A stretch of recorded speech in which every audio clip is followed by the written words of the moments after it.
When I was in high school, Boys to Men was the biggest jam on the lamb. They were pretty big, yes. Not a thing. And they were so big, as many groups do or asked to do, they did a Spanish language version. Oh, I didn't realize that. Of their number one hit. Okay.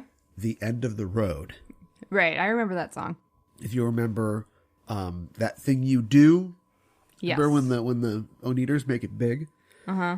They have to, excuse me, record a Spanish language version. Sure.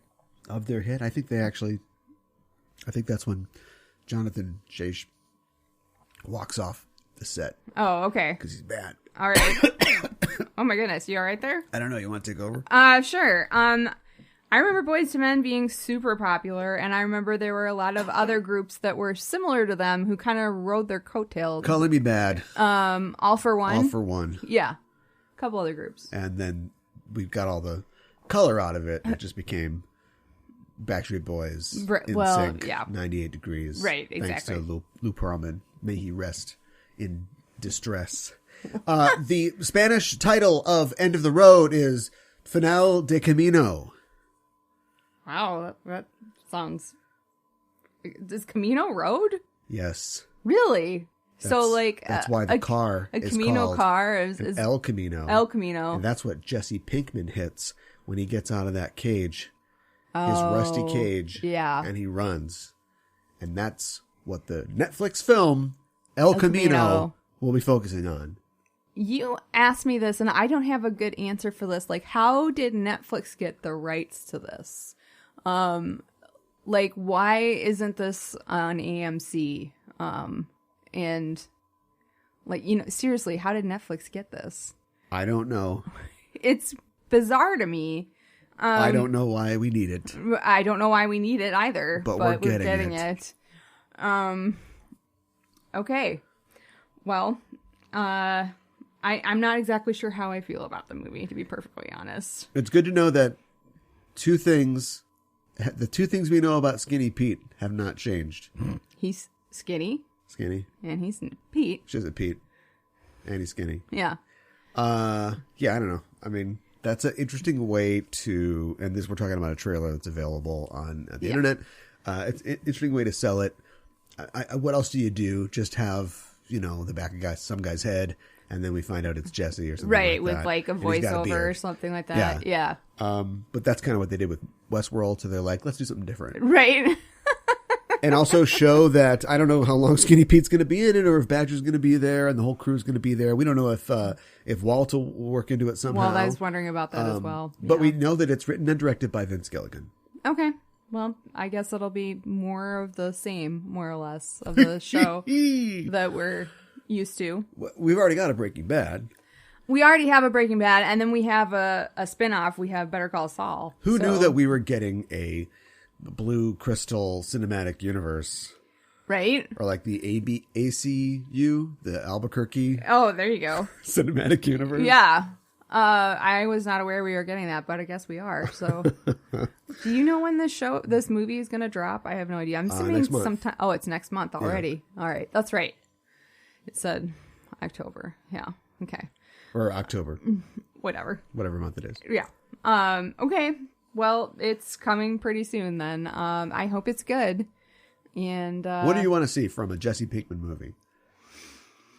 I want to see Jesse running around and eluding the cops and trying to actually have life, and maybe he runs to Mexico or something like that. And does Jesse work without Walt? I think he can work without Walt, but I think he's going to be a little bit more erratic than Walt being there. Define erratic. Well, I think he's not going to be as grounded. I think he's gonna Jesse maybe was grounded. Well, I think Walt was grounded.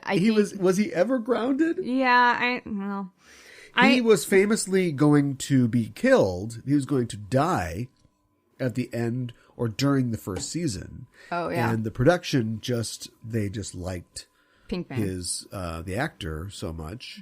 And his interpretation of the character, and they liked the dynamic between him and Walt, but he was going to be a stepping stone in Walt's journey, and he didn't ended up realize becoming, the other hand in the show. Yeah. So I don't know. I mean, I wonder if we'll see. I mean, how many girlfriends will die in this movie? That's a death sentence. Dating Jesse Pinkman. Yeah. If his parents will come back.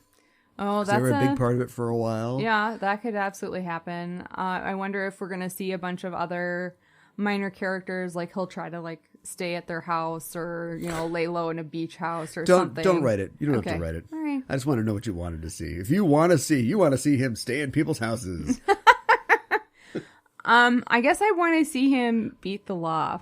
I mean, we're rooting for him, even though he's not substantially a quote unquote good guy. It's hard to know how to feel because we didn't need this. Everybody said no, don't do Better Call Saul. Better Call Saul's been pretty low key, amazing and great. It has, and so now at this point, it's like, okay, do some more. But something about him just peeling off in that car, and we don't know what happens to him. I mean, that's fine. Right. It's not that I don't want him to be happy, but things got real bad, So they did. Just being free was enough. But they're going to tell us more. Yeah, they are. El Camino. Yeah. The Camino continues. So we'll have an update, I guess, for that when it comes out in a while. And in the meantime, we're the Just Enough Trope podcast. I'm your host, Caliban, joined as always by my co-host. Hi, I'm Mikan Hana. D. Don't hit your mic. D23. Oh, yes. Yes. Why is it 23? It's on the 23rd? I guess that would have been a really good Friday, question. right? It was on the 23rd. I guess, but I don't understand why it's D23. Does it just sound good? There's some reason, and a Disney head would know, and I'm not a Disney head, but I am now kind of de facto a Disney head because they own pretty much all the properties that we talk about. Yeah. So we have got a lot of news from this weekend's D23 conference. Mm-hmm. If you don't squeeze it, whatever's left in the bar rag after San Diego, right? You get the last dregs out for D23. D23, and it turned out to be quite a lot. So we'll be talking about that on the show today. Also on the show today, I guess we'll front load a little of the news that we got do it. Just before D23. This wasn't actually D23 news. You're right. But of course, we got the news. Really bad timing that Sony and Marvel won't be continuing their partnership that allows Spider-Man to appear in MCU films. Yes. And we don't know how dry the relative ink is on any of these decisions, but in the meantime, it's caused a lot of consternation and a lot of gnashing of teeth and wailing on the internet. And so we'll be talking about that a little bit and some of the fallout from that decision. Yes. And what's your quick take?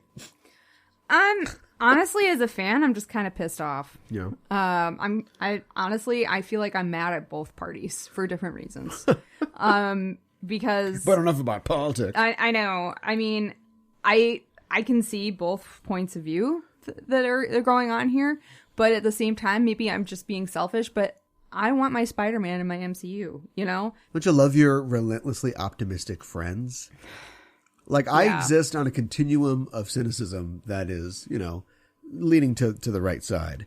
But at the same time, I want to be realistic about things. But some of my friends are optimistic to the point of unreality where... Well, we don't know till we see it, that sort of thing. You know what? I will absolutely be able to judge it fully once it happens. But... Right. The same is true of a car accident. I'd like to stay out of one of those. Yeah. After it's over, I can go, "Whoo, boy, that was a really bad car accident. Hand me my arm." But I could just stay out of it at the same time. And since Sony has never been able to make a good Spider-Man movie, and at me all you want, Into the Spider-Verse and the Raimi films, if you even remember them, it's just... I think we can tell what's going to happen here. Open up your Sony hack emails, and maybe Spider-Man could have an Instagram account where he does Tough Mudder, and he could win a chance to take a picture of Spider-Man because he loves EDM and he's really cool. So anyway, we'll be talking about that. Yes. But the reason that I'm bringing it up is because for our feature this week, we haven't read a comic book in a little while. We decided to pay homage to the life and times of Spider-Man, who sounds like he's dead, but... No, he's not dead. Not yet. He's back after the blip, but he's going to die again. By reading what's generally held to be one of the best, if not the best, Spider-Man stories of all time, Kraven's Last Hunt. Yes. and we will be talking about that at the end of the show. Yes. How are you doing? I'm doing well, Cal, despite the Spider-Man MCU news. There's a lot of other news out there that I'm cautiously optimistic about. That is not something I'm cautiously optimistic about. I'm cautiously pessimistic. I don't know. If you can even. What was it? Violent. I can't even remember now. It was like, yeah, it was like violently optimistic. Yeah, yeah. I'm, caustically optimistic. Yes. Hold on, I gotta write something down. I like that. All right, let's do the news. Well, in addition to there being a lot of this Disney news, there's actually a ton of like regular nerd news here. Oh, really? So yeah, okay. Just in the past week or so, and this is maybe one or two things that we might have missed from a week before. So we'll try to get through this real fast, and just to keep you around, we'll save the Disney stuff until the end. So I wanted to ask you fast, because I know you have an investment somewhat in this. What did you think of Greta Gerwig's Mumblecore Little Women trailer? I'm actually cautiously optimistic about it. Is the world ready for a Mumblecore Little Women? I think it is. I'm cautiously optimistic about this. I actually think it looks pretty good.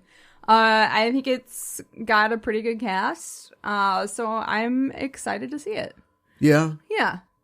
I love Timothée Chalamet, but yes. it looks like we're getting a Tom Holland situation here, right? He's never gonna grow. He's never gonna look any different. He's gonna look like that forever, so? Right? Oh, So I don't know. Maybe I come from a certain era where, like, Laurie is that hunky kid with the eye mole, but like, right. It's like he's just a little guy. Yeah, I like guess this, he's kind of. This is what Joe goes nuts for. He's kind of tiny, I guess.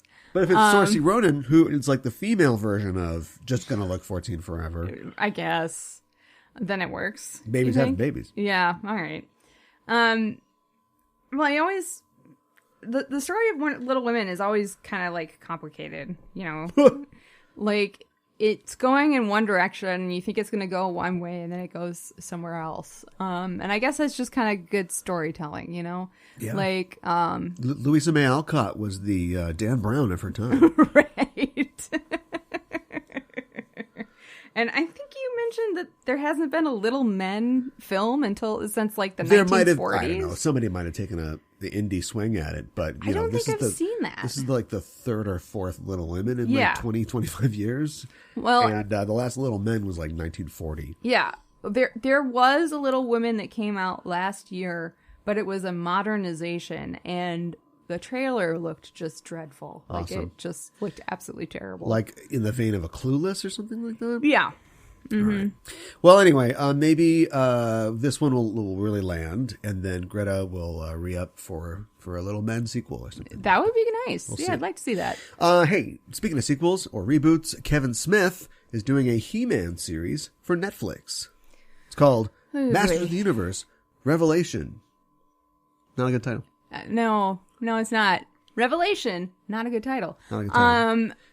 Specifically, It is a sequel series, and supposedly it will address some unresolved storylines from the 80s TV cartoon. Show? Okay. I didn't know that there were storylines for the 80s show.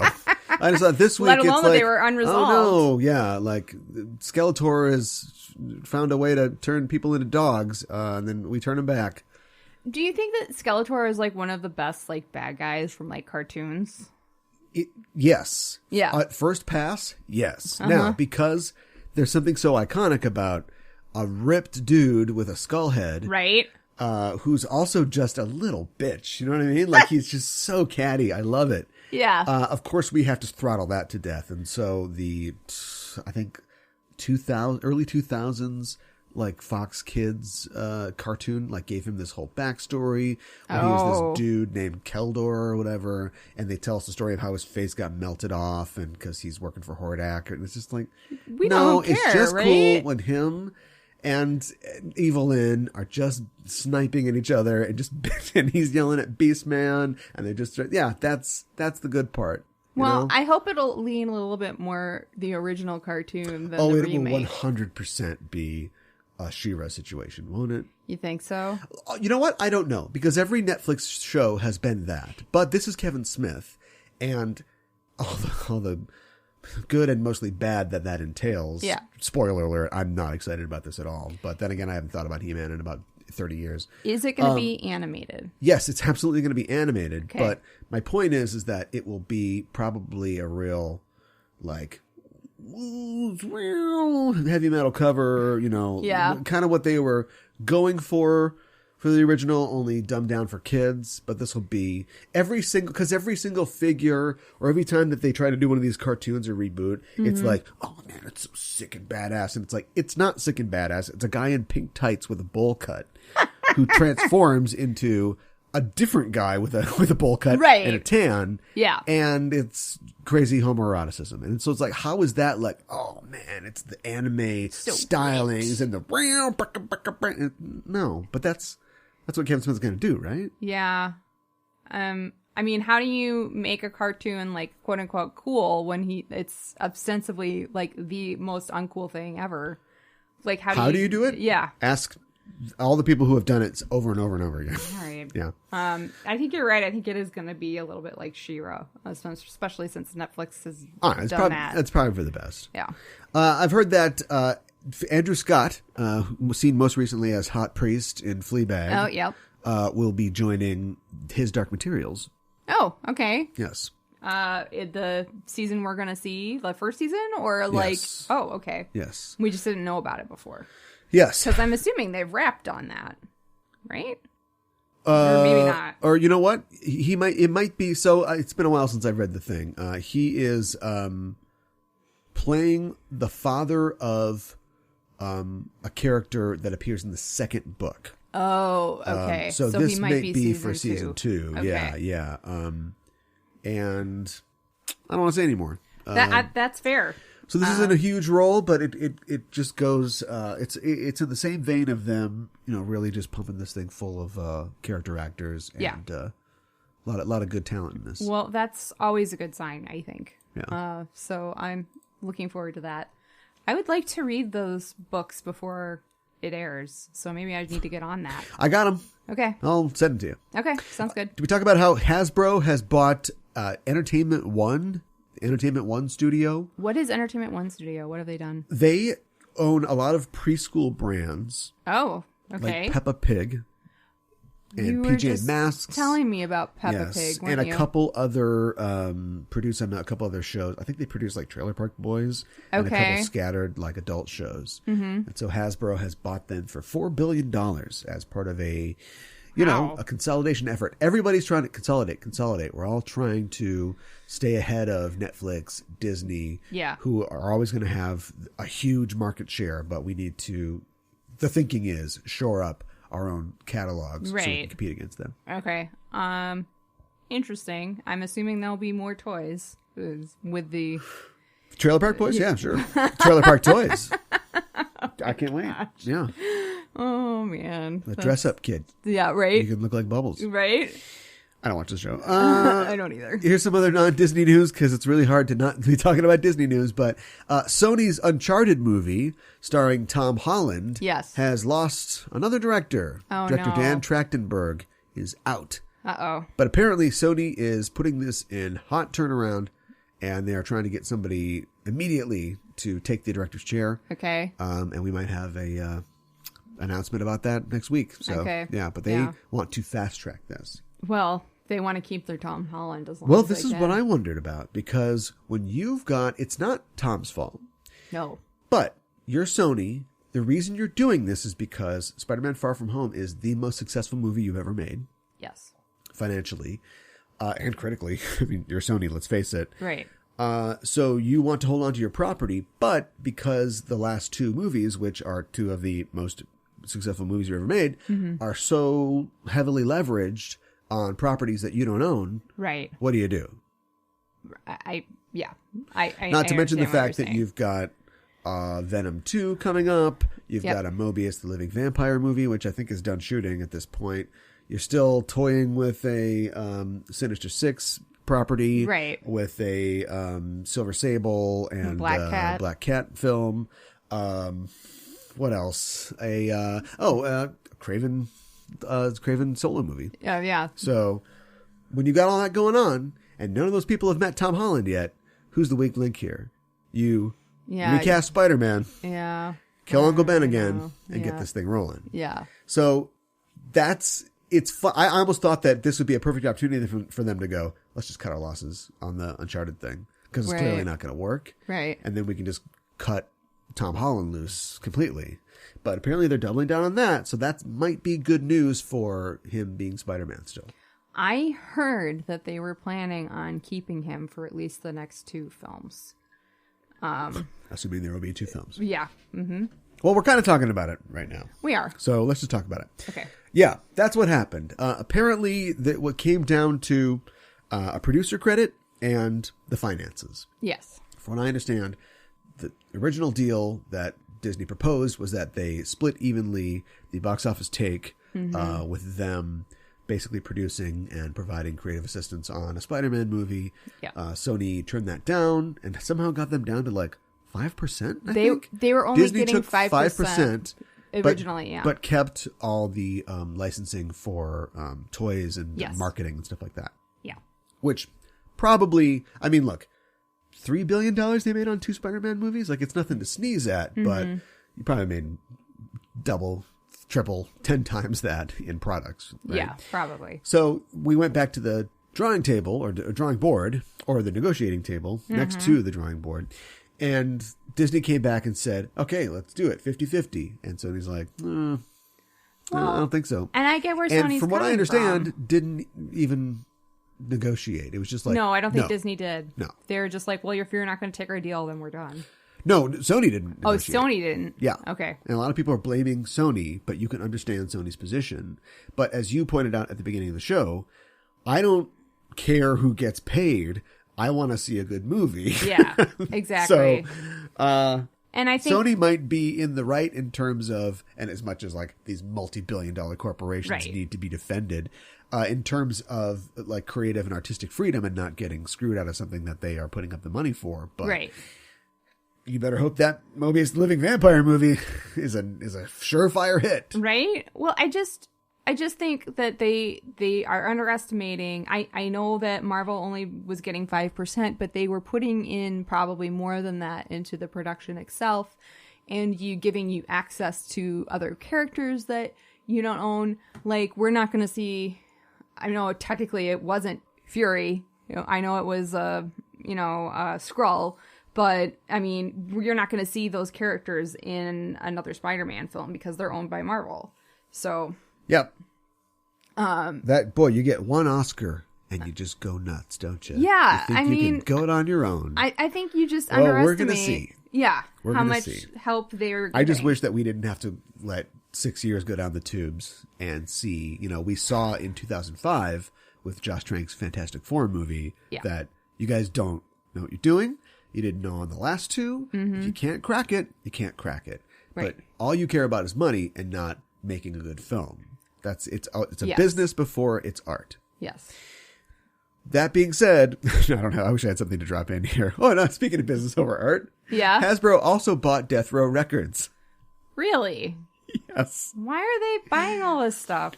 Because Dr. Dre had this for sale sign on the lawn. So. Wow. Yeah. Mr. Potato Head and Dr. Dre can appear in the same universe. Yeah. Wow. That's bizarre. That's hard. That's harder than Ice Cube. Doing Are We There Yet? Right. But whatever. The point was always to make money. So money you have made. I guess. Elena Satine has been cast as Julia in the Cowboy Bebop show. Okay. I don't even know who Julia is. Yeah, you do. Do I? That's Spike's long lost love. Or whatever. Whatever. Okay. All right. Cool. Do we have an idea as to when that's coming to be appearing on Netflix? You didn't even ask who Elena Satine was. I don't know who Elena Satine was. I don't really know either. She's been in a couple shows that I haven't seen, and she did appear as the Enchantress, I believe, in Agents of S.H.I.E.L.D. Remember that episode where Sif showed up for some reason because they're still doing crossovers at that point? Yeah. So anyway, yeah, that's all we know. Okay. But it's coming together. All right. It's coming together. What else is Cool. happening? No, I've got the news, right. but if you've got something to say. No. Just enthusiasm. Okay, good. I'm glad that you're enthusiastic. Let's keep plugging through here. Let's get to our. Oh, I just wanted to say real quick. Steve Agee was also cast as King Shark in the Suicide Squad film by James Gunn. All right, sounds good. I don't know who he is either. So it's damned if you do know. You do know. I do. He is. You've seen him in a lot of stuff. He is probably most famously on TV as one of Sarah Silverman's gay neighbors. Okay. And the show would lead with pointing out that they're gay. In the Sarah Silverman program. Sure. Along with Brian Posehn. Okay. And he's a comedian. And this can go one of two ways. You either cast a wrestler who's going to bring nothing to the role. Yeah. Or you cast a comedian because it's CGI and it's the whole thing's a joke and we don't take it seriously. Now, I like it when things don't take themselves seriously. But, because mood spelled backwards is... Doom. But, something like the Suicide Squad as a property is...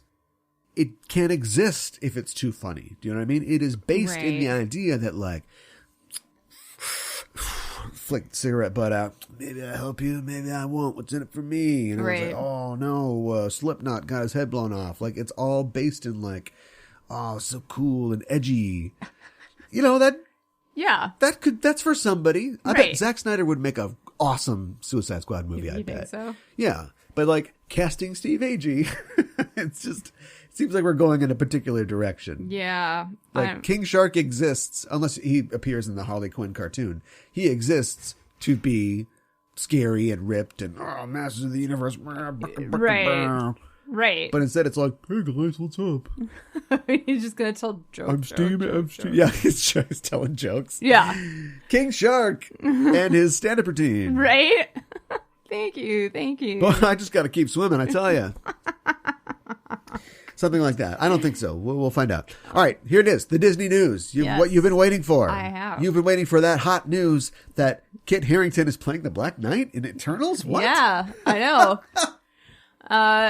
Yeah, and I don't even really know that much about Black Knight. I think Nobody does. You were telling me a little bit about him. Like, I guess he was one of the original Avengers. No, he was one of the original replacement Avengers. Replacement Avengers. Okay. Yes. All right. That doesn't sound as good. It was like, I don't know. You know, it was like in the late 60s. Okay. So, Hawkeye shows up, and I think Scarlet Witch and Quicksilver come in because they were bad guys, but then they became good guys. And so you've got, Black Knight, like the swordsman hanging around, just stuff like that. Yeah. Hank, I think Janet might quit, and then Hank becomes Giant Man around that time. Oh, okay. But anyway, yeah. All right, and supposedly the more he uses his sword, the more insane he goes. So yeah, he's got a sword that's like called the Ebony Blade, and it's powerful and magic, but it can drive you crazy. So okay, I mean, and apparently the connection is and we've seen this before. Like Black Panther got his start in Civil War. Yes, that's true. He didn't have to be in there. Like you could have a bunch of JSOC guys chasing you down, having an airport fight without the King of Wakanda hanging around. But it was a nice little parallel to the bad guy who was also who's a father who's lost his son instead of a son who's lost his father. And so, no, that's true. Guys are, it's good script writing. Yeah. But so I don't know. We'll see. The tenuous connection here is, I guess, Black Knight dated Cersei from the Eternals for a while. Who we later found was Gemma Chan is going to be Cersei. Gemma Chan will be playing Cersei. And we also got to see their costumes and basically see the whole lineup, all 11 of them or whatever it is. Yeah, there's a ton of them. They look okay. You look at when Jack Kirby came back to the Marvel in the 70s and was allowed to do the Eternals, it was basically like, go crazy, Jack. Because this isn't going to matter. I mean, we don't really care. You just do whatever. And he did. And he took a lot of the work that he had done for that fake movie Argo, the real life story of the rescue of the people from that from the embassy. Yeah. I don't know if you remember, but in this movie they ask a comic book artist to create designs for this fake movie that they're doing as part of this cover of the operation. And Jack always liked like Aztec type designs, and so he put that into a lot of the work. That was sort of like the visual look of this movie, that somebody's got to make this movie someday, right? Right. Does the government own it? Who owns this movie? I have no idea. But anyway, he kind of back formed that into a lot of what the Eternals was. Mm-hmm. The sort of look. And so there's a very distinct, very what you think of as like Kirby-esque look. They've eliminated all that. It's all glossy, and you know, they look like, to me, they look like Asgardians. If you put like horn really helmets on them, they just look like they're from Asgard. Well, I would say they're like Asgardian, but they're even more muted than the Asgardian clothes are, because I mean, if you take Loki out has like the bright green. And... Yeah, well, yeah, color wise, and then if you take out the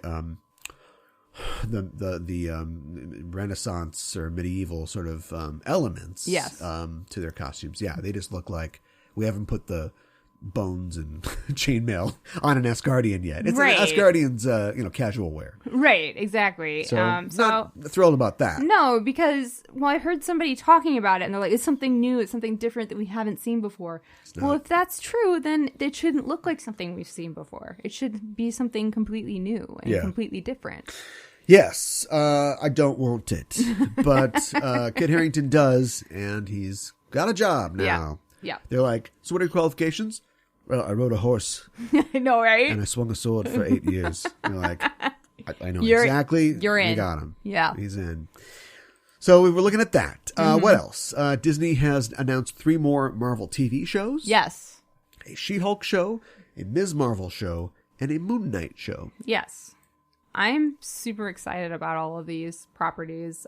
When you're a producer and somebody asks you a question, do you get used to lying?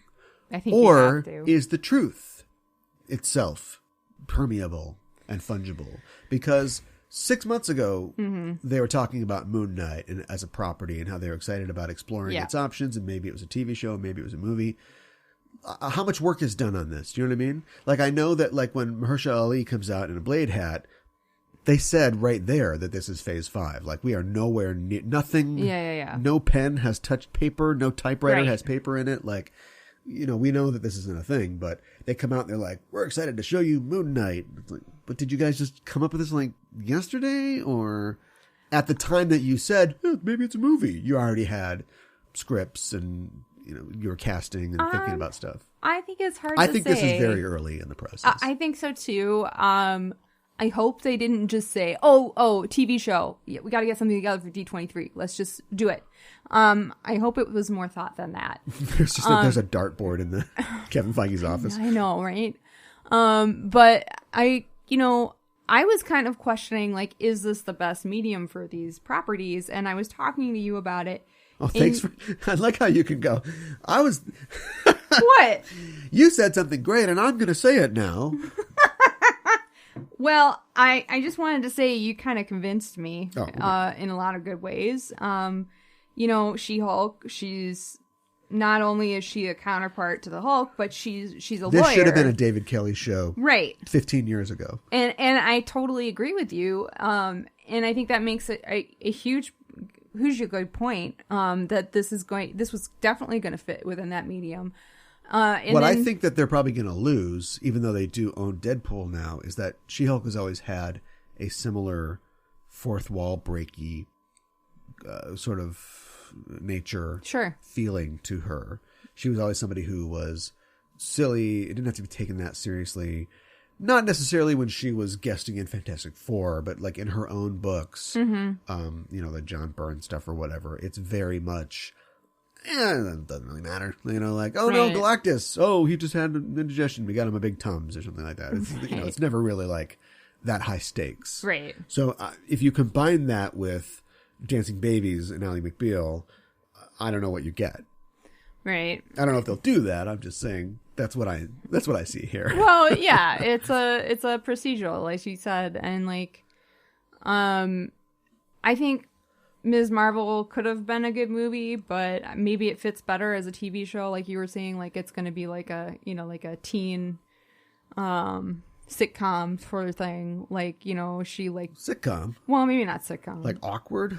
Well, I saw it kind more of. as a teen drama. Oh, as a teen drama. Although I guess. she is also kind of Kinda- silly, but there's, you know. She is. You definitely, how funny can you make Little Mosque on the Prairie? Like, how funny Oh can my you gosh. make Muslims?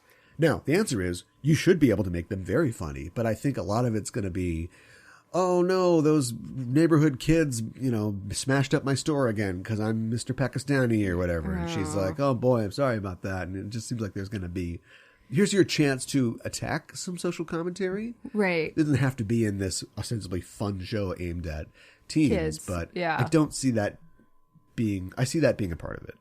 Okay. Yeah. Like maybe it's going to be something kind of like the new Sabrina show or something like that. Please, God, no. No? Okay. Yeah, anyways, and I don't know a whole lot about Moon Knight except that he's kind of like the Marvel Batman, so yeah, I think that would make a We good told TV you to show. make a Batman show, cowards, and you didn't, and so Batman show. Yeah, pretty much. Only, speaking of edgy, this will be the edgiest of all time. Because he's a Batman who, he'll cut a face off. He'll cut a face off. Okay. If he has to. It goes a little too far sometimes. Yeah, and he's insane. He's nuts. So Okay, When cool. you talk about like Batman having to deal with, you know, having a dual identity of being Bruce Wayne and being Batman at the same time, this guy's literally Moon Knight and somebody else. So Okay. fun times. Yeah. Well, there's one person who doesn't have to worry about that. He is a hero. He is a man. He is a king. That's Black Panther.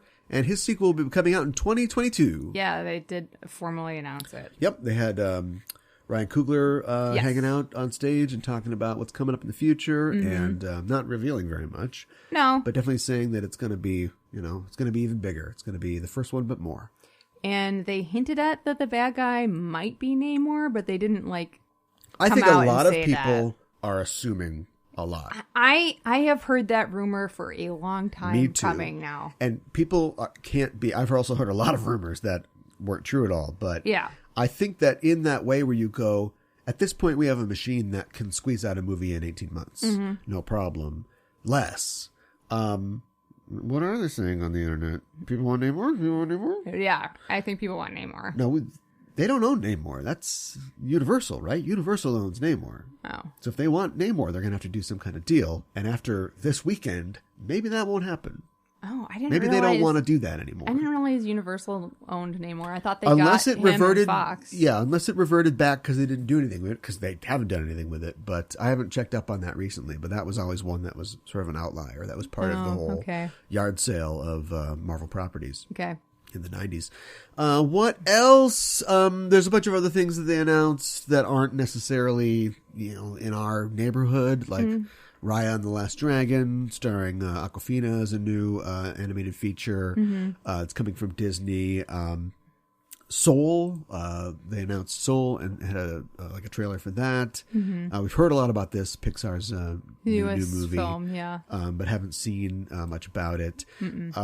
Star Wars is pretty much. Oh, we're not done with Marvel news yet, though. Let's say real fast that it was announced that they would have a Moon Girl and Devil Dinosaur show, Oh, I didn't hear that. an animated show, Okay. produced by Lawrence Fishburne. Is Larry Fishburne getting into producing? Weird. Huh. now? Okay. Sure, why not? Yeah, I guess so. Yeah. So that could be interesting. I know that I don't look. They can make anything work, right? Yeah. You put it on at the right time, and you have enough Yeah. commercials, and you know that's why Power Rangers still exists. Yes. Sorry, but I feel like they've been trying to make Moon Girl and Devil Dinosaur work for a long time, and it still doesn't work. I don't so know much about it, but There's it nothing sounds to know. There's nothing to know. okay. Don't worry It about sounds intriguing. No, it's not. It's not. It's not. Okay. No, there was a Devil Dinosaur is a sentient dinosaur. Moon Boy was a caveman, like a Okay. caveman monkey type guy who was like the smartest monkey type guy, and they were teamed up in like an old comic book. But Okay. now there was a recent reboot of that with the sort of Marvel Now stuff where they did Moon Girl and Devil Dinosaur, and Moon Girl is a genius. She's like the smartest person in the Marvel universe or whatever, and then she teams up with Devil Dinosaur, the sentient T-Rex, Okay. All right. and have adventures. All right. Didn't Brian Vaughn do that? Girl has dinosaur in Runaways? Yeah. Yeah, he did. Well, whatever. Did you get a good look at Cruella de Vil? I heard and saw about this. Yeah, I saw the picture. 70s London was the weird thing for me. Okay. Right? That's a weird choice. That was like the setting. Yeah. Because it was all like, she's kind of Mahdi a little bit. And there's there's like a Moto Guzzi in the picture. And sure. So it's like, interesting. Yeah. I mean, not interesting. No. A Cruella prequel is not interesting. But... No, nobody cares. But so are they setting it there just mathematically? Because when they do a follow-up with old age makeup on her and it's set like in the modern day, now she's an old lady, but this is how she got her start. I guess. I mean, is she gonna kill a bunch of Dalmatians for her coat in this one too? I don't know. What? Did Maleficent like eat anybody, turn into a dragon and eat anybody in her soul food? I think it's been a long time since I've seen it. That's the problem with these villain origin stories where they're good guys. I know. I don't want to talk about it. Okay. Speaking of villain origin stories, how's that Black Widow trailer look? We didn't see it, so we don't know. Right. But there was some footage snuck out from. Well, I don't think it was really snuck out. There's some things they let you film. They show like promotional videos or packages that it's okay, but then they go, now we're going to show the trailer. You if can't see a screen. You're out of here. We'll shoot you out of a cannon. Right. But people have described that it sounds pretty good. All this bullshit with like the things that they say about what the movie's going to be about before the rubber hits the road. Because they're like, oh, Natasha has a sort of a bond, like a mentorship bond with Yelena Belova. And then it's like they describe the footage. It's like these two are trying to kill each other for like the entire movie. Well, right. Now, it might turn at the end of it to, you're not so bad. Yeah, you're okay. Right. But it seems like they're going to try to kill each other for the whole movie. Yeah, probably. Yeah. The renowned badasses, Scarlett Johansson and Florence Pugh. Well, I don't know. I mean... Well, they do a good job. I'm just saying, like, what if Clueless went a different way and Cher got into a fight with Brittany Murphy? And it'd just be, a lot of flailing and... clawing each other's eyes out. Pulling of weaves. Pulling their hair. Yeah. But no, exactly. these two are trying to kill each other. Apparently there's a real badass fight scene between Black Widow and Taskmaster. So yeah. I kind of like this. We've got Shang-Chi coming up. We've got a couple movies coming up that are going to be less, I'm assuming, portals and gems and flying horses. And I think after what we've had in Endgame and all that stuff, it's time to pull it back a little bit. And so, if you just want to deliver a couple kung fu movies where, a lot of scissors, a lot of head scissors in this, it's just going to be head scissor after head scissor. Yes.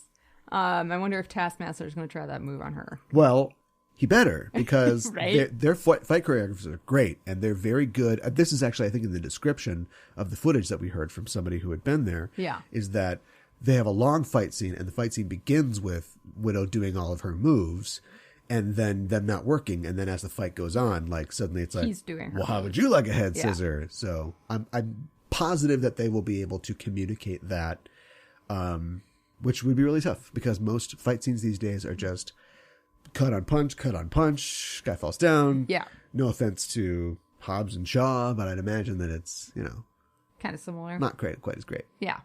Although, do you know the crazy rules they have in those movies about who can and can't get punched? No. Half the movie is like them arguing and negotiating over how many times The Rock can punch Vin Diesel or Vin Diesel punch The Rock. And Vin Diesel actually came up with an exchange system where a punch equals so many points, a headbutt equals so many points. If somebody gets knocked down, it equals so many points for the knocker downer. Oh my goodness. So that when you go through the fight scene at the end, the balance has to be 0.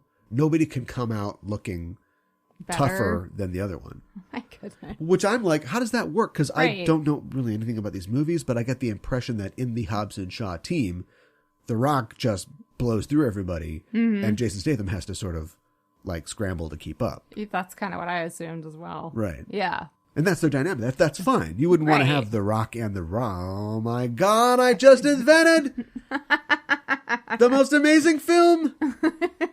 Double Impact. Oh my goodness. Remake starring The Rock. Yeah. There you go. You ever see Double Impact? I have not. No. Van Damme movie? No. We got a Van Damme movie show coming up in our future. All right. I am. It might be a for chance, but our mama took one.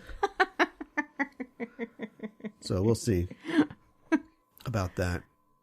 It has to end in I like the fact that, every time you go to New Orleans, it's got to be Mardi Gras. So I guess your action movies are always taking place in like mid-spring, like early to mid-spring. I guess. No, it's almost Fat Tuesday. I know, right? So they did that, but they had the balls to not have it be during like Mardi Gras. No. But instead, there's a climactic shootout in a Mardi Gras parade float warehouse. Yes.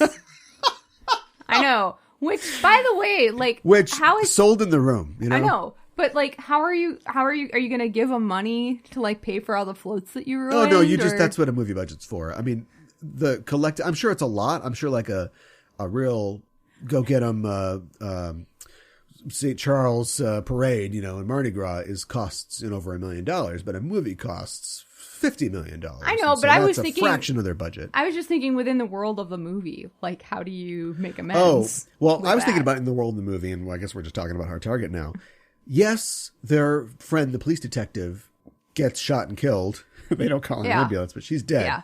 And it's pressing, like, we are being chased right now, yes. But a international cabal of manhunters is operating in New Orleans and has killed somebody on Bourbon Street in front of 1 million people. At this point, you just sit back and let like the feds take care of it, right? Right. There would be like SWAT teams and like the National Guard would be here. All I have to do is just hunker down. I know this is the plan, but hunker down in the bayou and like the army's going to show up, right? Mm-hmm. These guys are shooting like rocket launchers and I know. Well, and then but it's instead, also... I got to take them out myself. I know they're like... Go get Wilfred Brimley. They shoot the guy on Bourbon Street, like you said.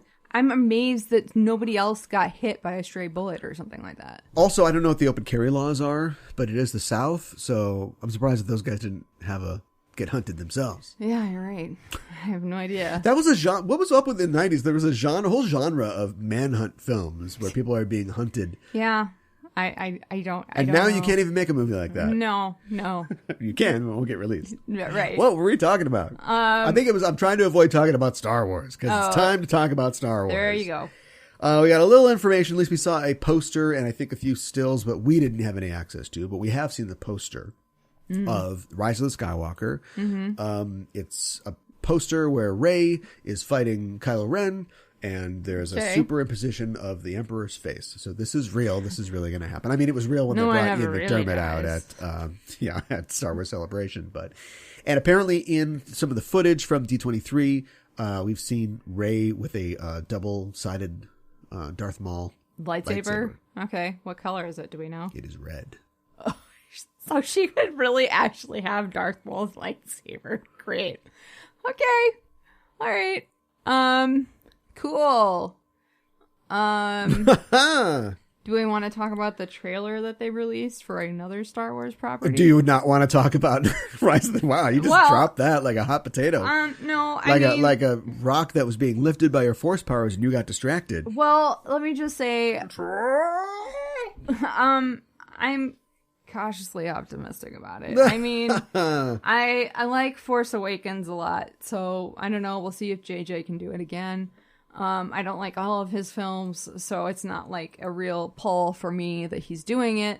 It is the last in this run of Star Wars films. So any film after this, unless they do another prequel like Han Solo, which didn't do too well, will have to focus on something else. Yeah, nobody knows where they're going. They are stepping back from Star Wars films after this, but it has been semi-confirmed that, no details, but the Rian Johnson trilogy is on still, supposedly. Oh, really? Yeah. Okay.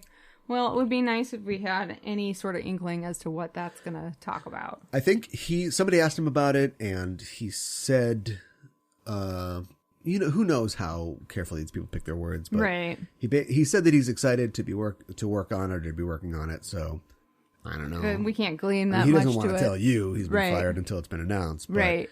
But I don't know. I assume that it's going forward, and he seemed to suggest that it will have nothing to do with the Skywalkers. It'll be in a totally different corner of the Star Wars universe. I think that's probably the best idea. Yeah, I think so too. And I guess this means the Benioff and Weiss one is dead.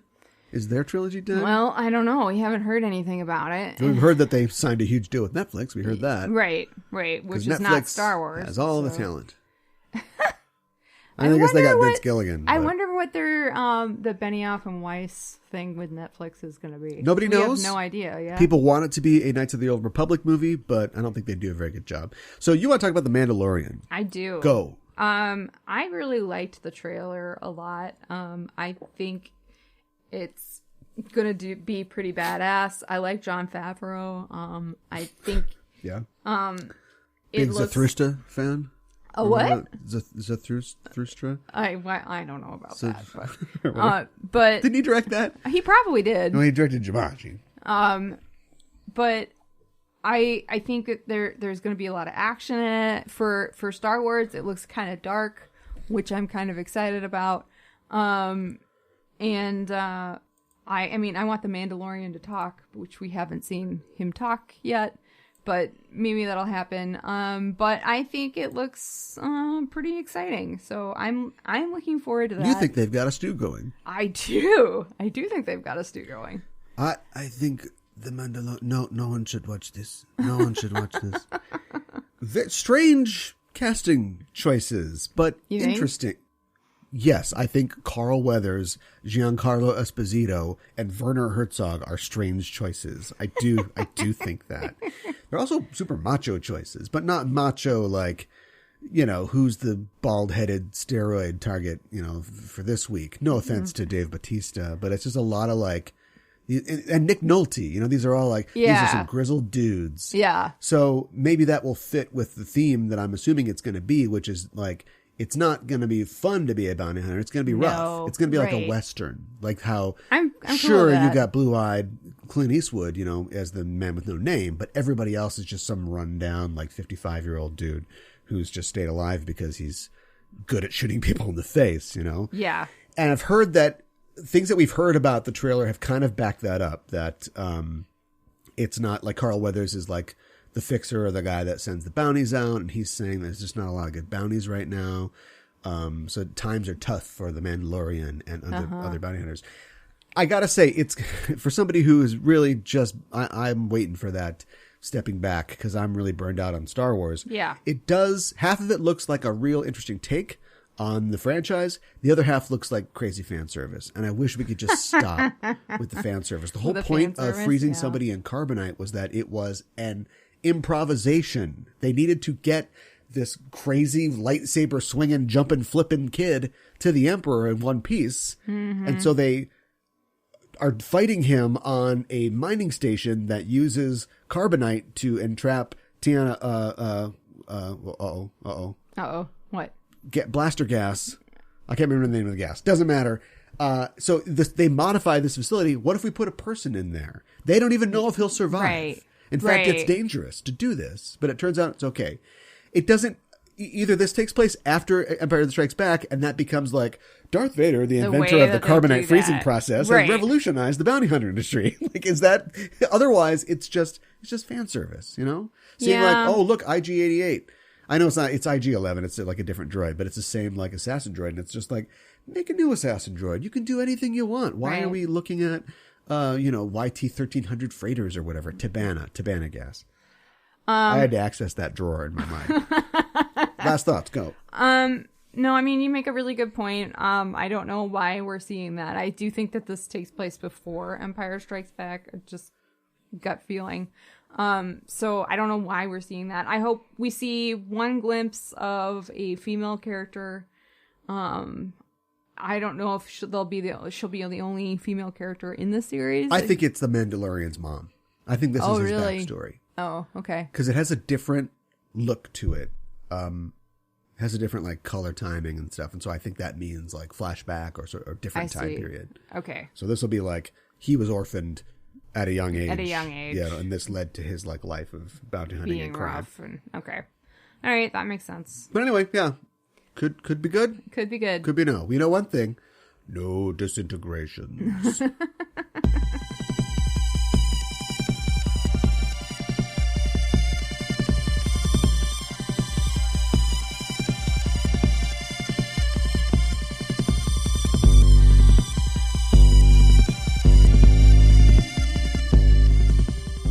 Some people get their powers from being bitten by a radioactive spider. Yes. Other people eat 10,000 spiders.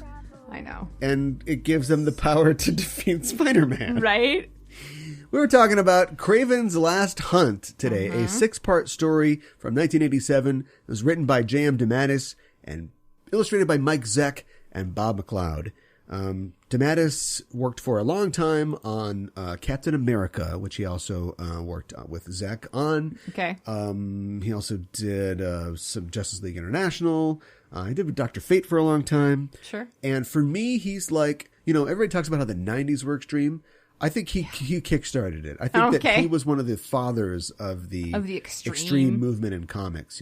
Spider-Man could be very light, but Spider-Man got really dark in the mid 80s. We've read the Sin Eater storyline, the Death of Jean DeWolf, before, where it's like people are getting shotgunned in the face, and they're having shotguns tied to their neck, so they move, heads get blown off. Yeah, it's pretty intense. And J.M. DeMatteis was a part of a lot of that. Yeah.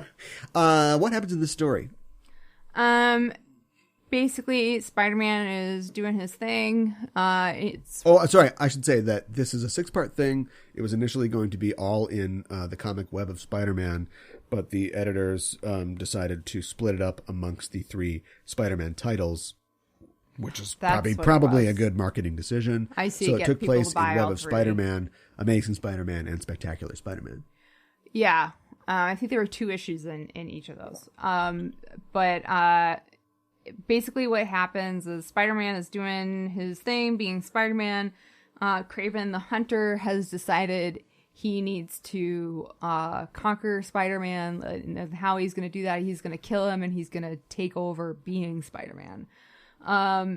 And I guess Peter and Mary Jane had just recently gotten married as well, and she was going to move in with him, and So Kraven, does shoot Spider-Man with some darts that drug him and make him go to sleep, and he buries him, and he's essentially incapacitated for 2 weeks, and nobody knows where he is.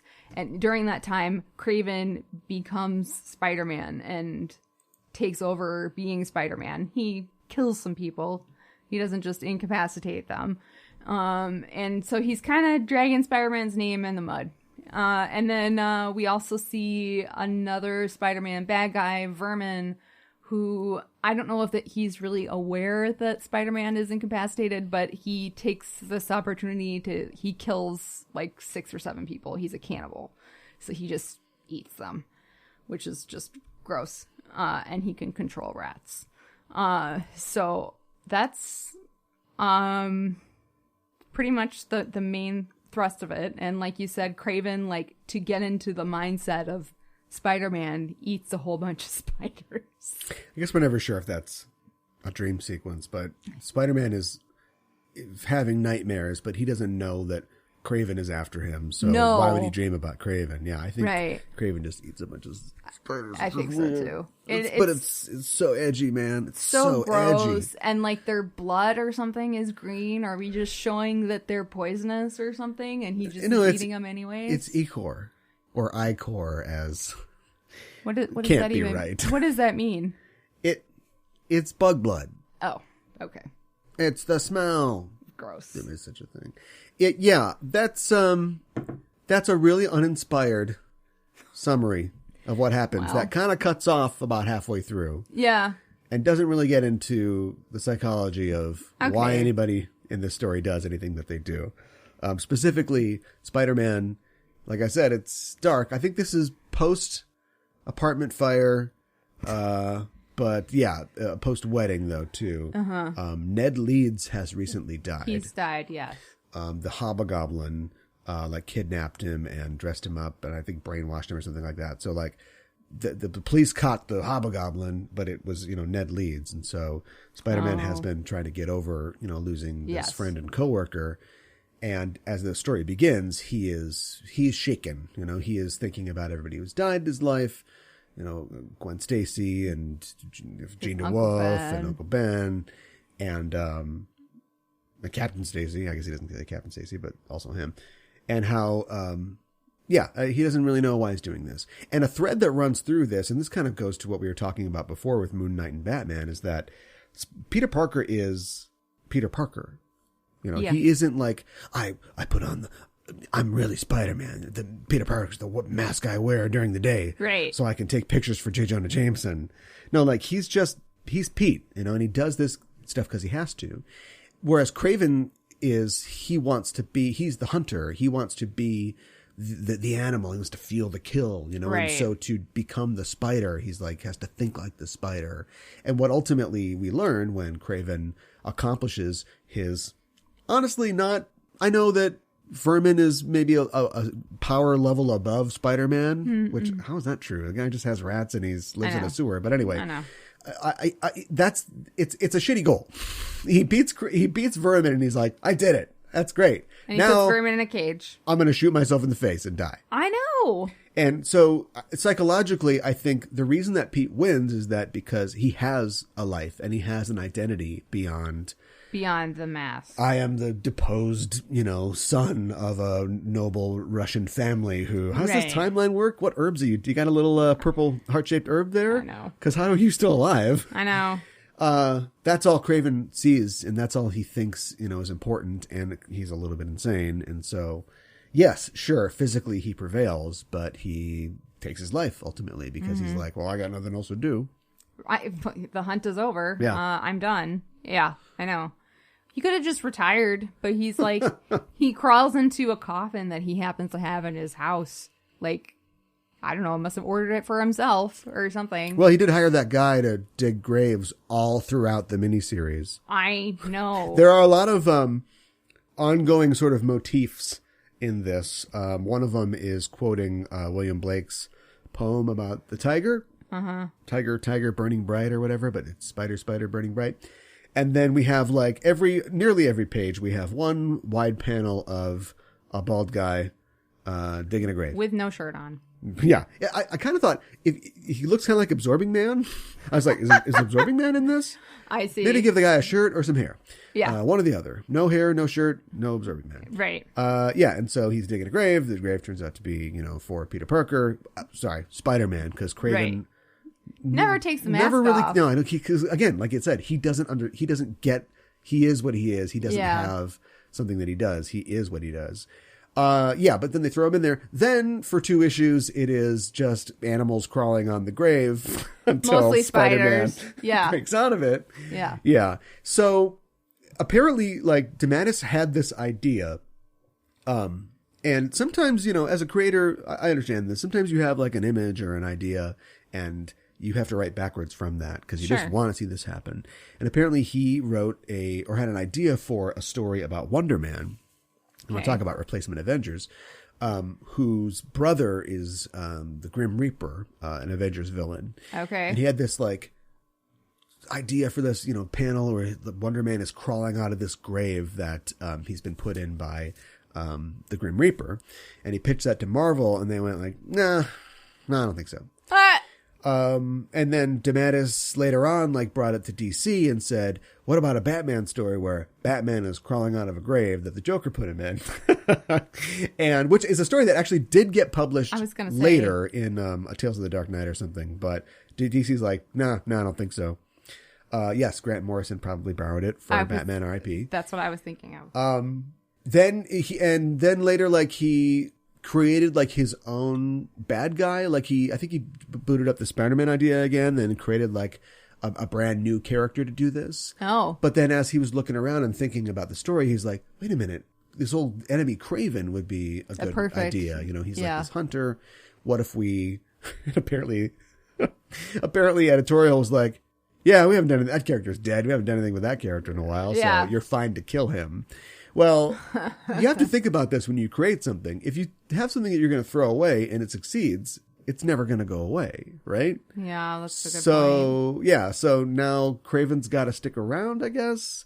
And Kraven has, in continuity, come back to life and been brought back. Okay. He's actually, I think his kids are hunters too, so they've shown up and done stuff. Of course. Yeah. Well, in this, we don't even know comics, if he everybody. has kids. It's never going to stop. Right. But, yeah, so that's how it kind of came together. And then they knew they needed a side character, and he and Zach had created this character, Vermin, a couple years ago. That was, I see. I think Dr. Zola created. Yes, I Vermin. think that's actually in the comic. Yeah. And was it Zola or was it Zemo? I think maybe it was Zemo. It's one of those the Captain Z's. American bad guys. Yeah. Yeah. And apparently, like, as Vermin mentions this multiple times, like, Spider-Man and Captain America beat him. And I don't know what happened with him after that. Like, did they bring him to the cops? I don't know, and he escaped. But Yeah, apparently it didn't go well. yeah. But he, for whatever reason, he gets hung up on, like, who Captain America is, and he's like, Captain Flag. You know, he keeps saying, like, these things that are wrong. Treasure Island. Right, I know. Whatever. So, Yeah. but yeah. So anyway, this is seen as one of the best Spider-Mans. I think it's won in some polls as the best ever. And it's been rumored that they've looked at this for a possible Spider-Man movie. Oh, that's right. You're doing that. Yeah, I think, I don't know. I think John Watts has said, the director of the last two Spider-Mans, that he does like this storyline. I was thinking about it. I think Sony probably wanted to do one, but then once they did the deal with Marvel and Marvel's like, well, we're going to do this. Then they're like, okay, well, we'll keep the Kraven movie hot. And so they want to do a Kraven solo movie, which is just, you guys don't. I don't know if that works There's without no Spider-Man. hook there. Yeah. You know what I mean? Yeah. Yeah. It doesn't, like, work. Well, like some of their other films, like. When you have, and don't get me wrong, I've wanted a Black Widow movie for a while. Yeah. But Black Widow, she's got a butt, she shoots guns. You do the Avengers, and then you do a couple more Avengers, and people go, like that Black Widow, then you do a Black Widow movie. You don't start with a Black Widow movie. Right. And I just like, how are you going to have a Kraven solo movie? I don't know. How Kraven Begins. Right. I don't know how they have a Morbius the Living Vampire movie, personally. Well, he was in a solo book. I think, I might not be right about that, but he had a solo book. Okay. All right. So at least he's a living vampire. Yeah, I know. What'd you think? I liked it. I thought it was, like you said, it was like super dark. I thought it was an interesting choice to have Kraven eat spiders, to kind of think like Spider-Man. I don't know if that actually really helps him, honestly, but like, he seems to think it does, and he seems to think that he is doing a pretty convincing job of being Spider-Man. But, you know, he kills some guys, so, yeah, and then, like, I thought it was interesting how, like, there are some guys, some thugs who were after Mary Jane and were about to attack her, and then, like, he shows up, like, Kraven shows up as, like, Spider-Man and, like, attacks them, and she's just like, oh, that wasn't Peter. Like, she just knows that's not Peter. But in the back of her head, she keeps thinking he's dead, but then she won't let herself accept that, which I think is interesting. And of course, she goes out looking for him all the time, and she's really worried, but who can she talk to about it? Because it's like, not that many people know Spider-Man is Peter Parker. Well, that's not true. But, oh, you don't think so? You think more people know about she's that? not really friends with any of the heroes, so it's not like she can call up I see what you're saying. Johnny Storm or something like that. Yeah. Not like she can call up Reed Richards and be like, hey, can you guys, like, go scan the city for him or something like that? She probably could do that. You think? Who knows? They're probably in the negative zone or something. Yeah, I guess I would have liked to have seen that. They might have been, this is 87? They might have been broken up at this time. I think Reed went off and did something, and Ben and She-Thing. She-Thing? And short-haired, buzz-cut Sue Storm were maybe getting it done at this point. I can't remember. Okay. All right. So, I mean, I thought it was kind of interesting, and then, like, Kraven keeps bringing up his family, and that people, like, thought that his mother was crazy. Huh, weird. I know. I also thought it was interesting at, like, the beginning of the book, they show him kind of stalking other prey and, like, in the mindset of that animal, and then he kills that animal. Kind of. Yeah, I mean, it's kind of like a dream sequence or something. No, I think it's him, like, if a hunter was like, I gotta practice hunting, and he went to his trophy room and, like, threw a punch at a deer head on the wall, like, he's, like, attacking, like, animal mannequins and stuff. Okay. Hanging dong the entire time. Yeah, I know. And there's one shot where he's sort of bent over, and you can see, like, his butt crack from behind, and I'm like, we were too hard on Milo Manara. Frank Cho was right, everybody. Oh my goodness. Oh my goodness. Yeah, he's hanging dong for a lot of this thing. Yeah. Which, that's a choice. I didn't like it. Really? I haven't read it in a long time. The last time I read it, it was pretty much contemporary. It does not hold up. Oh, you don't If you think look at something like The Dark Knight Returns, and you go, well, TV talking heads isn't a thing anymore. Well, I mean, I guess it is for a lot of people, but just the way that, like, TV is like everything, and Ronald Reagan's still president. Some people wish Ronald Reagan's still president. Never mind. You know what? Dark Knight Return holds up. But it's clearly made in the 80s, but it reads well, and a lot of the things still fit. This is full of things that everyone thought was cool when comics was going through its, like, awkward teen phase into becoming, like, a mature medium. So this is like, I'm Spider-Man, like zits and all, like William Blake poem. Come on. Yeah, I know. And it's an interesting idea to have this sort of like the Gravedigger or whatever, but like this whole memento mori, but on every page. Yeah, I know. And then Kraven is like, oh, he's so cool. Once he gets home, he's going to get in his robe and he's going to be naked. He's going to be drinking some brandy. And he's like, yeah, I am Kraven.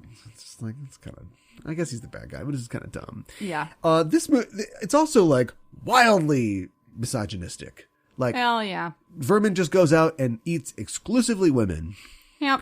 And he does it over the course of like 3 pages in lovingly detailed panels of him dragging them into sewers and licking their blood off of his fingers. Yeah, I know. And it's like, we get it. Yeah. And then Mary Jane's almost raped. I know. It's like women can only be victimized and assaulted, like, in this entire story. And I gotta say, it isn't just this story, and it's not just Jammed Mattis, but it's a really great example of why there weren't a lot of, like, women reading books back then. No, I get your point. I think there's a great core of a story there, and it might make a 2-hour movie, but it ain't going to be no William Blake. And he's not going to be hanging dong and wrestling bears. Like, that's... Right. Bear mannequins. Bearnikins. I don't think that it's aged very well. And psychologically, I don't think it's even really all that satisfying. Like, we get that... Well, the aforementioned Batman R.I.P. is a story about a villain breaking a character down, his sense of identity and his psyche, and then, breaking his body and then burying him, and that character coming back because he's got to. And for Batman, he doesn't need anything. He's Batman. Right. For Peter, it's his wife, it's the city, it's his, friends and family. Nobody ever says Aunt May in this entire story. Peter thinks of Aunt May because he thinks well, she could die at any time, and then he thinks about Mary Jane and Aunt May when he comes back. But he doesn't go to visit Aunt May at all. No. He's I'm fine, Aunt May. I know you haven't seen me or heard from me in 2 weeks. And so the template is there, but I never really buy the dichotomy between the two characters. Like, Kraven never we see he's crazy, like he eats spiders, but it's never any deeper than just, oh, this is important. I'm not crazy. My mom was crazy, but I'm not crazy. Like, it never goes past that. Probably because a third of the panels are dedicated to spiders or guys digging graves. And the Peter side too is like, I've seen Peter Parker go through a million, like, crises of the soul, mental, sort of gymnastics. And I just don't feel like this is one of the strongest ones.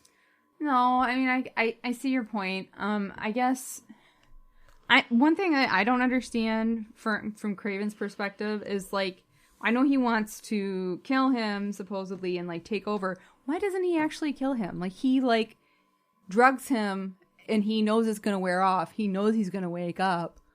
So why do that to prove that he can? He wanted him to feel like I don't have control or something like that? Well, he didn't know that Spider-Man would be able to get out of the coffin.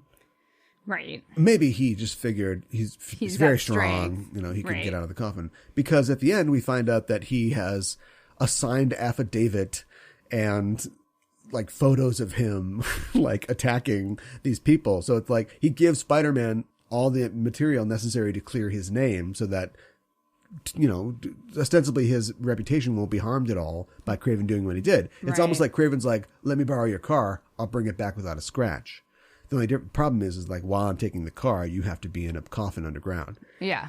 And I think it's like a sense of honor, maybe. You know, it's just like he just wants to guess. prove that he could do what you do, like a counting coup situation. But you're right. It's very convenient and it's very comic booky. It's like, here, just give this to the police. It says, I, Kraven, Sergei Kravinoff, of sound mind and body, do solemnly declare that I killed those rapists who were trying to get Mary Jane. Right. Like, what? Exactly. When I was very young, this guy used to come over and babysit. This story's going to be fine. And I loved Superman. Sure. So much so that my parents got me, or probably sewed me, a Superman costume. Very nice. And so when he would come over, we'd play Superman. And so it would be like a little bit of improv, you know, even at 4 years old or 5 years old. So like I would dress up in a suit and I'd be Clark Kent. And I'd be Very like, nice. oh, let me just, I need to interview you. It's like, he's, oh, okay, well, I'll tell you about this. And then later on, like I'd come back and as Superman, you know. And at one point, like, it's just nefarious. I want to find this guy and like beat him up. But he says, oh, are you Superman? Can I get your autograph? I'm like, sure. And I wrote down, he's like, this is a contract that says I own your life now. And I mean, like, Superman, super speed, grab the contract out of his hands, rip it up. Hell, just use heat vision. Just burn it. Done. Right, you know? right. Looks like we won't be doing business. Off to jail for you. But like, we were done at playing after that because I was freaked out. Like that affected me. Like I was like, he owns like my life. Like he owns my... But I was a child. Yeah, I know. That's the kind of comic book logic I think that a lot of this story has. I see. Do you know what I mean? Yeah. That's why I don't think that it Holds up. is sophisticated enough to like come with us into the 21st century. Yeah. But what do I know? They'd have to. It's a guy with a lion head, half a lion head on his face. I or know. his chest. He'd have to like it'd have to be updated. I think to be Well, they got to put some more modern. Yeah, I got to put Snapchat and some EDM in it. Oh boy. Would you recommend this? Well, You liked yes, it. Don't say no liked because it. I said I I didn't know. like it. I thought it was easy read, and like I think we got Okay, two Morgan Freeman. Yeah, we got two villains. We got Craven and Vermin. Vermin is such a shit villain too. He is. I know. He's so like his mind. He's so childlike. I mean, I know he has no control over whoever turned him into this creature, but like he's so. I don't even feel like he has control over his life. He's like, I'm hungry, so I'm going to take this woman down to the sewer and I'm going to eat her because that's what I do. Because it's edgy. Yeah, I know. I mean, I guess you deserve to read one of the best Spider-Man stories of all time and then make up your own mind whether it's any good or not. But I don't see this being a movie. Who knows? Who plays Kraven? Well, like, I guess if it was a couple of years ago, I would say, or like more than a couple of years ago, I would say like if he beefed up like a Tim Curry or like a Tim Curry type. No, really. Who plays Kraven? I am Sergei Kravinoff, and I'll eat the spider. How about like Billy Zane or something like that? Stop it. Who's going to play him? Come on. Okay, Homecoming. Michael Keaton, right? Mm-hmm. Proven talent, but complicated history of superheroes, so you're kind of playing off that as well. That's but true. Ultimately, it is somebody that we look at who's an older guy who can be funny because, remember, Vulture's a good guy. He accidentally kills one person, but otherwise he just robs banks or whatever. Right. Not in the comics, but he's supposed to be somebody who's like, I'll kill you. I'll kill your whole family. I'll kill your dog. He's supposed to be scary. Jake Gyllenhaal, we need a fake out, right? We need a guy who's like, we know is like, hey, everybody, it's a little Donnie Darko. And then it's like, I'm Nightcrawler. I'm going to get you. I didn't finish Nightcrawler. So who plays Kraven? If you say Kelsey Grammer, you're going out that window. No, I'm not going to say Kelsey Grammer. I am Sanji. Or Sergey. Oh my gosh. Who plays Kraven? Who's hot right now? Who just won an Oscar. Right. Because that's how they or cast. Or Golden Globe or what have you.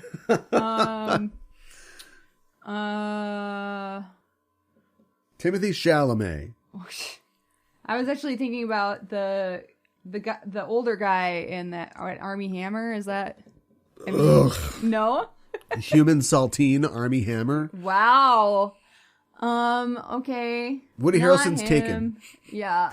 Who's sort of darkly complected, could play this sort of like, Cossack. I was trying to think if there was anybody from like Game of Thrones, but I don't think. That's a good one. I don't know. We already have Kit Harington and Richard Madden in Eternals, so. The problem with trying to think about Game of Thrones, and this is boring, and I guess we'll just wrap it up with failure because we're never going to come up with anything, is that it's been on for so long that it's hard to think back to like the first season. The beginning. The guy that plays Roose Bolton, who I've seen in some other stuff, he was in a bit role in Chernobyl, is like a really great, he's one of those guys that you look at him and you just go, this guy is like, he'll eat my liver, you know what I mean? Like he would be good. But he's really old. I can't remember his name. Isaac Hampstead Wreath. You're right. We've got it. Okay. the three-eyed Kraven. There you go.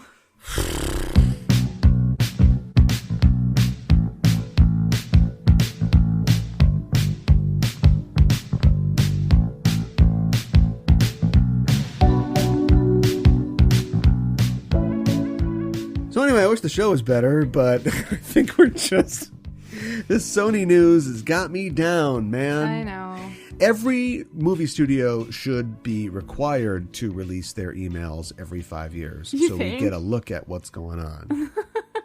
I think and then you could abuse this, but except for classified stuff, I think every government email should, technically they are, after a certain amount of time, they, because of FIFO or Freedom of Information, like you can maybe not see every email, but like there's a transparency. But yeah, every email should just be on a public server unless it has to do with national security. And that should definitely be true of these studio emails. Because if we learned anything from Sony, and there's nothing unique about Sony. No. Hollywood is a bunch of middle managers whose dads got them a job, who have no idea, they're not creative, they don't particularly have any like administrative skill, who are just coming up with like, maybe Spidey can do an EDM juice cleanse or something like that, because that's cool. I know. Like that's how you get Ghostbusters 2016. Yeah, I know. And so, or the Ghost Corps, the Ghost Corps, we all love the Ghost Corps. That's how you get that. Yeah. So yeah, if these people could be laughed at on the internet,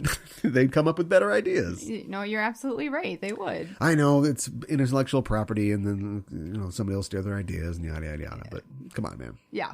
That's how we do it. We live our lives in the open. You hear about all the dumb ideas that we've got, like starting a radio station. Which we unfortunately did, and we are still looking for answers to our survey. So click on the link in the show notes, or if I haven't, I will pin the link on Just Enough Trope on Twitter at Just Enough Trope.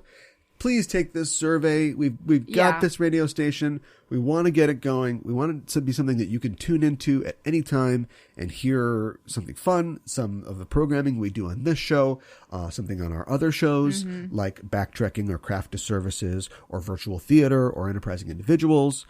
Family's getting bigger. Yeah, it is. So you can always hear something like that, and you can hear some of the music that you enjoy, but it won't be the music you enjoy. Unless you take It'll be survey. all EDM. Right. Wall to wall. Unless you take this survey and you tell us what you're into so we can shape it to be what you want to hear. So do that. Also, follow us on Facebook. Go to facebook.com/JustEnoughTrope.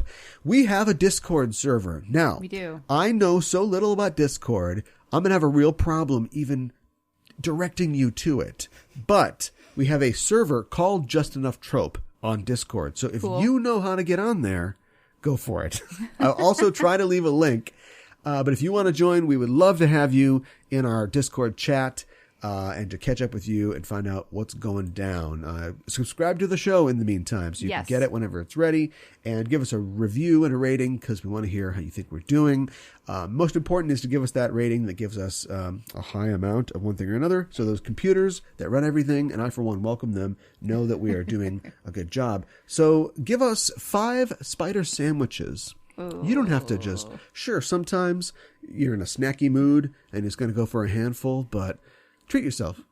That tastes better on a plate. Do you think that they did that to for it to kind of correspond with like vermin eating people? Like, I can't believe that we took this long to get to it, but it's all appropriation, right? Yeah. He's the great white hunter. He's going to hunt better in Africa than any African ever has. Yeah. And part of that is this, some generalized idea of I'll consume it, to understand my prey. And this is what the shamans do. And that's what's going on, right? No, you're right. Yeah. Yeah. It's gross. Glad that guy shot himself. Yeah. Apparently, don't shoot yourself if you're listening to this. No, and apparently, Marvel did get people writing letters saying, like, you're glorifying suicide. Like, he looks so cool when he kills himself. And they're like, really? Well, we didn't mean to do that. Well, right. But that's my thing. I don't buy that he is psychologically broken, that he is.